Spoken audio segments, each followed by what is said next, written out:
Shalom, shalom, j'espère que vous allez bien. Aujourd'hui, je voudrais qu'on parle un peu de la grâce de Dieu qu'il manifeste dans une capacité particulière. Une capacité tellement particulière qu'on dit de Dieu qu'il incarne lui-même cette qualité-là, c'est l'amour. Et cet amour, on peut l'expérimenter pour soi. Et cet amour, on est également appelé à le faire expérimenter aux autres dans les relations que nous avons avec eux. Prions. Seigneur, alors qu'une fois encore tu veux nous parler de ton amour, de cette mission à propos de laquelle la plupart d'entre nous en sommes encore à tâtonner.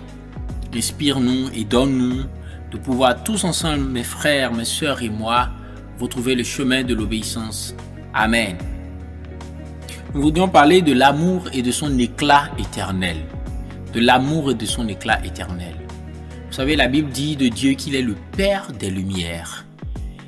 En lui, il n'y a pas de ténèbres.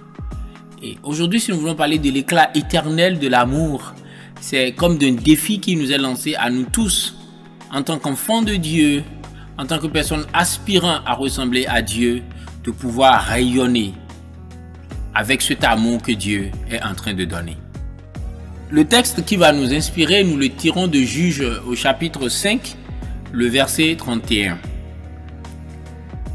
Que ceux qui t'aiment soient comme le soleil quand il se lève dans tout ton éclat. Que ceux qui t'aiment soient comme le soleil quand il se lève dans tout son éclat. Juges 5, le verset 31. L'amour de Dieu introduit dans la lumière de Dieu. Vous savez, l'amour de Dieu, c'est quelque chose que Dieu nous offre alors que nous n'avons pas aimé. C'est quelque chose qu'il nous offre en premier. C'est quelque chose qu'il nous offre pour que nous puissions accéder à sa lumière, nous qui étions dans les ténèbres. C'est une opportunité que Dieu nous donne de pouvoir voir autrement les choses. C'est une opportunité de rentrer dans le rayonnement des vertus de Dieu et de pouvoir les découvrir. Cette joie, cette paix, cette patience, cette fidélité, cette douceur, cette bonté, cette bénignité, ce fruit de l'esprit, cette maîtrise de soi, ce fruit de l'esprit dans son ensemble, comment pouvons-nous le manifester, comment pouvons-nous l'expérimenter si Dieu ne nous introduit pas à son amour? Et il le fait par Jésus.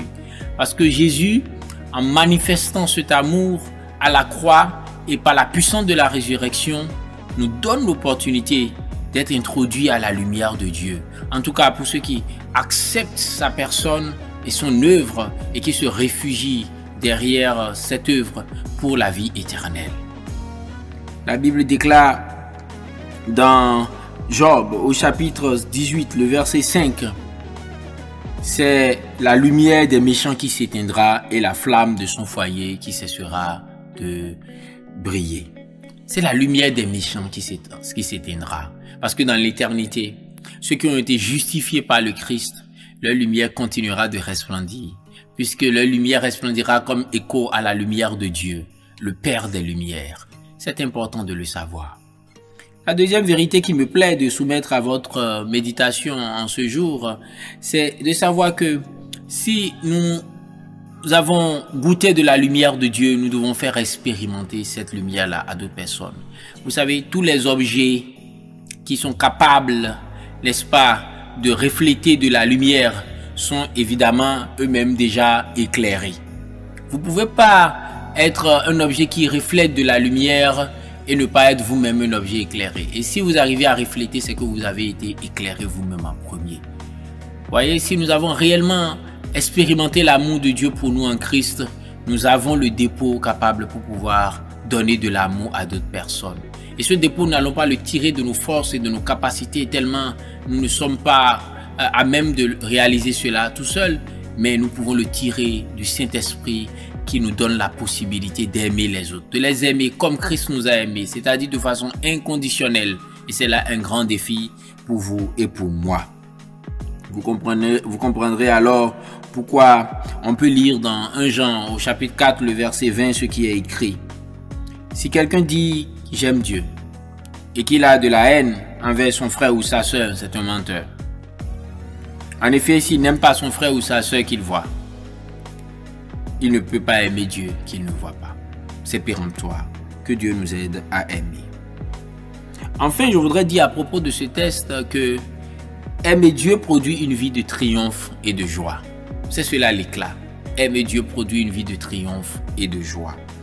Vous savez, vous ne pouvez pas aimer Dieu, expérimenter son amour, partager cet amour autour de vous et être une personne triste. Le fruit de l'esprit, c'est l'amour, c'est la joie. C'est le reste aussi. Mais c'est la joie. Vous savez, il est fondamental de pouvoir vous en rendre compte qu'il n'y a rien ici sur cette terre qui peut vous donner autant de joie que de vous savoir aimer par Dieu, d'un amour inconditionnel, d'un amour qui ne dépend pas de vos capacités, de vos forces, mais d'un amour de Père et d'un amour éternel. Et si vous pouvez ressentir cet amour, si vous pouvez laisser cet amour remplir votre réservoir, vous serez capable vous aussi de nourrir d'autres personnes parce que cet amour de Dieu est illimité dans sa capacité à vous remplir et vous pouvez en puiser pour donner aux autres.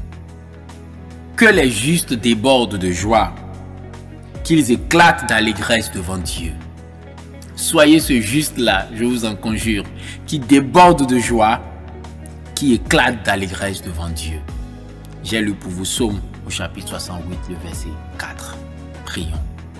Seigneur, donne-nous tous les jours de notre vie de déborder de cet amour qui nous permet de refléter ton éclat éternel autour de nous, d'être les instruments de ton amour et de tes grâces. Au nom de Jésus.